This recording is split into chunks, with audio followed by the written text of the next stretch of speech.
तो कंडीशन ध्यान में रखेंगे कि इनिशियल वेलोसिटी अगर जीरो है और सेंटर ऑफ मास का एक्सेलरेशन नहीं है तो सिस्टम का सेंटर ऑफ मास शिफ्ट नहीं हो सकता। तो देखिए इस तरह की पहली प्रॉब्लम बहुत फेमस प्रॉब्लम है एससी वर्मा।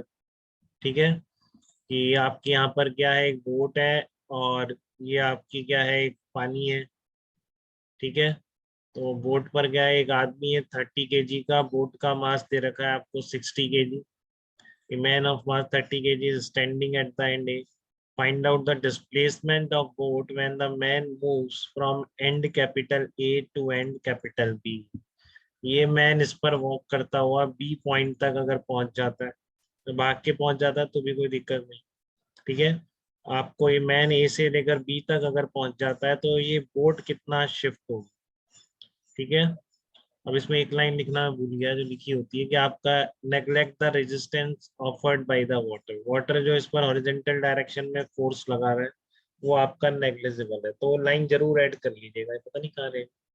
ठीक है ना, तो आप ये लाइन जरूर ऐड कर देंगे कि resistance offered by the water is negligible, यहाँ पर ये लाइन लिखी होती है क्वेश्चन। ठीक है, resistance offered by the water is negligible, कि वाटर का कोई रेजिस्टेंस यहाँ पर नहीं है। ठीक है, resistance of water is negligible. तो मतलब ये बोल सकते हैं कि आप ये जो मैन है और ये बोट है इस पूरे सिस्टम पर कोई एक्सटर्नल फोर्स हॉरिजॉन्टल डायरेक्शन में नहीं है। ठीक है, तो जब भी आप इसको एक्सेस में भी स्प्लिट कर सकते हैं, जैसे एक्स एक्सेस में कोई फोर्स नहीं है तो एक्स सेंटर ऑफ मास की delta x centre of mass zero हो जाए। हो सकता है वाई में सेंटर ऑफ मास की पोजीशन चेंज हो रही, वाई में एक्सटर्नल फोर्स लग रहा हो सिस्टम।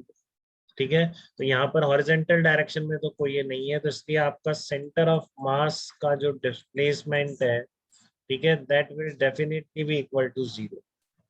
ठीक है, तो सेंटर ऑफ मास का जो डिस्प्लेसमेंट है वो आपका क्या होगा, 100% यहाँ पर क्या रहेगा, जीरो रहेगा। ठीक है, तो इसका आपको यूज करना है, तो एक बार आप ट्राई भी कर सकते हैं इसको।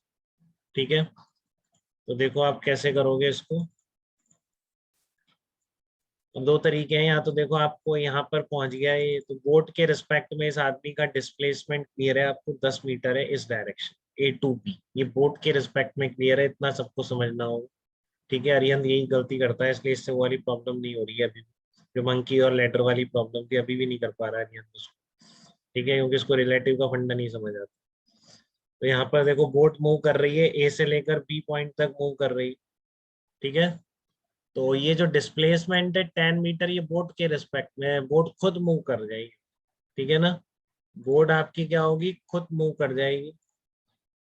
ठीक है, तो इसलिए आपका ये डिस्प्लेसमेंट 10 मीटर बोट के रिस्पेक्ट में नहीं होगा। तो आप मान लो बोट एक्स मूव करती, तो वही तो निकालना है आप। मान लो बोट एक्स मूव करती है, तो अगर एक्स मान लिया तो बोट के सेंटर ऑफ मास का रिजिड बॉडी है, तो जितना ये बोट डिस्प्लेस करेगी, सेंटर ऑफ मास कहीं भी हो, यहाँ पर है, यहाँ पर हमें नहीं पता कहाँ पे, बट कहीं भी हो उसका डिस्प्लेसमेंट उतना ही होगा जितना बोट का हो। ठीक है, तो बोट का डिस्प्लेसमेंट एक्स मान लो, तो बोट के सेंटर ऑफ मास का डिस्प्लेसमेंट पता पड़ जाएगा। ठीक है, और मैन का बोट के रिस्पेक्ट में क्लियर है, तो ग्राउंड के रिस्पेक्ट में निकाल लेंगे रिलेटिव मोशन वाले फार्मूले से।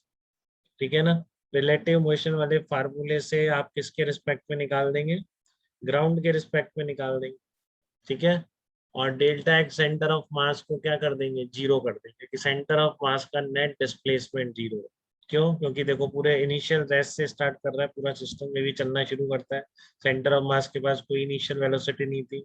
आप कह रहे हो resistance offered by the water is negligible. ठीक है, तो क्या होगा, net force on the boat plus man is equal to zero, let displacement of the boat with respect to the ground, ये मान लिया, let say delta x boat with respect to ground. तो ये फार्मूला पता है आपको, A with respect to B कितना होता है, A with respect to ground minus be with respect to ground, तो उसी का यूज करेंगे। तो अगर ये जीरो है तो m1 delta x1 plus m2 delta x2 भी जीरो होगा। आपने ये डायरेक्शन पॉजिटिव मान ली जिस डायरेक्शन में चल रहा है। ठीक है, तो बोट का डिस्प्लेसमेंट कितना है, तो 60, बोट का मास कितना था 60, तो 60 into delta x of boat with respect to ground. ठीक है, delta x boat with respect to ground ऐसे लिख देंगे इसको। ठीक है, 30 इंटू क्या होगा, मैन का डिस्प्लेसमेंट, तो मैन का बोट के रिस्पेक्ट में डिस्प्लेसमेंट कितना है, 10 है। ठीक है, तो ये तो लिखा हुआ है मैन का बोट के रिस्पेक्ट में प्लस बोट का ग्राउंड के रिस्पेक्ट। अभी हमको इसकी बोट की डायरेक्शन हमको नहीं पता, पहले से हमने मान लिया, तो हमने तो बस रख दिया, अपने आप पॉजिटिव नेगेटिव कुछ आ जाए। ठीक है, ये सिंपल, क्योंकि इसकी जो डायरेक्शन है बोट के रिस्पेक्ट में वो पॉजिटिव की तरफ ही है, इस डायरेक्शन को पॉजिटिव लिया है मैंने, तो इसलिए इसको +10 रख दिया, इसका नहीं पता, ये अपने आप आ जाएगा। ठीक है ना, तो बात क्लियर है बेटा आपको किस तरीके से अप्लाई किया है। m1 delta x1 plus m2 delta x2 equals to 0। m1 है mass of the man 30 into displacement of man. कैसे देखा displacement of man? With respect to boat plus boat with respect to ground. तो ये बहुत ही basic physics है, इतना आना चाहिए सर। ठीक है ना, इसको इधर ले गए वैसे। तो किसी का भी ग्राउंड के रिस्पेक्ट में कई बार हम ऐसी चीजें निकालते हैं, वेलोसिटी, एक्सलेरेशन, डिस्प्लेसमेंट, कुछ भी, कि उसका पहले किसी और चीज के रिस्पेक्ट में प्लस उस चीज का विद रिस्पेक्ट टू ग्राउंड। ये वेक्टर एडिशन है, बट जस्ट मैंने पॉजिटिव नेगेटिव से काम चला लिया क्योंकि स्ट्रेट लाइन।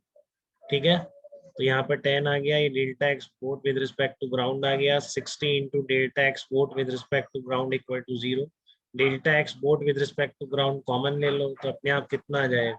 -10/3 मीटर है। ठीक है ना, कितना आ जाएगा? -10/3 मीटर आपका आंसर आ जाएगा। ठीक है, तो यहाँ तक कोई डाउट बेटा? नेगेटिव साइन क्या बता रहा है कि मैन बोट के रिस्पेक्ट में जिधर चलेगा बोट उसके अपोजिट डायरेक्शन में चलेगी, और होना भी चाहिए, तभी तो नेट डिस्प्लेसमेंट का सम 0 है। ठीक है, तो वही आपका निकल के है। ठीक है, तो अपने आप बिल्कुल आप इस मेथड से कर सकते हैं। आपको नहीं पता, वैसे दिख रहा है कि मैन पे इधर फोर्स लग रहा है तो बोट पे अपोजिट लगाएगा मैन, तो बोट अपोजिट ही चलनी थी, बट आपने अपने आप निकल के आ गया। नेगेटिव का मीनिंग क्लियर है आप। ठीक है, तो इसके किसी स्टेप पर कोई डाउट तो बताइए आप। तीन प्रॉब्लम मैं करा रहा हूँ, 2-3 आपको SC वर्मा में मिल जाएगी जब आप मोमेंटम करेंगे। ठीक है, तो बट आपसे हमेशा होनी चाहिए, आपको ध्यान आनी चाहिए कि ऐसी भी कोई कंसेप्ट पढ़ी है कि अपन सेंटर ऑफ मास की पोजीशन चेंज नहीं हुई। ठीक है, किन 2 कंडीशन में, वो कंडीशन मत गलती कर देना, एक्सटर्नल फोर्स लग रहा है और फिर भी आप ये लगा रहे हो तो फिर गलत ही आएगा। ठीक है, कोई डाउट किसी को इस प्रॉब्लम में?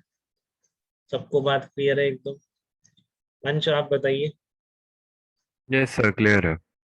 ओके बेटा।